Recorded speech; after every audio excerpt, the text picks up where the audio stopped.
Hello, I am Annika and I am a student assistant at Sutro Library. My main task at Sutro is to create book shoes, and these two books that I am holding are in need of a shoe in order to be properly preserved. This is a completed book shoe, and as you can see, it is tied together with Tyvek string to keep it shut, and it allows the book to fit inside.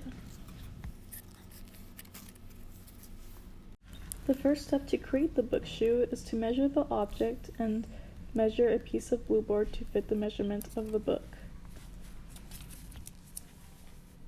Make sure that the blue board will have enough room to fit the book and cut it to be even. Once the blue board is even, create marks that will indicate where to cut and score. Next, cut off the excess blue board.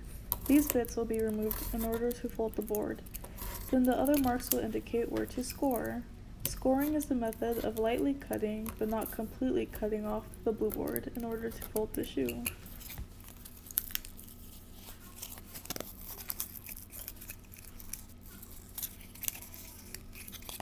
This next part is how the middle of the shoe is created. Essentially, a spare archival folder will be cut and folded into shape in order to fit the shoe.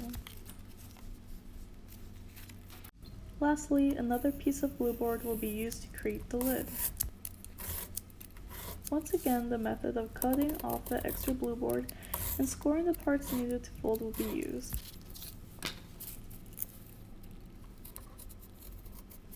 This is the last step in creating the shoe.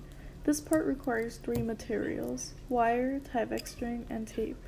The wire will then weave through the box and lid and allow the shoe to close properly. Overall, book shoes have many functions for preservation. For instance, these books are made from vellum, which tends to expand. These book shoes will allow these objects to keep their shape.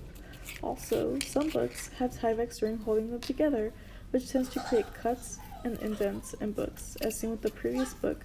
So this method allows for a much safer way to preserve books.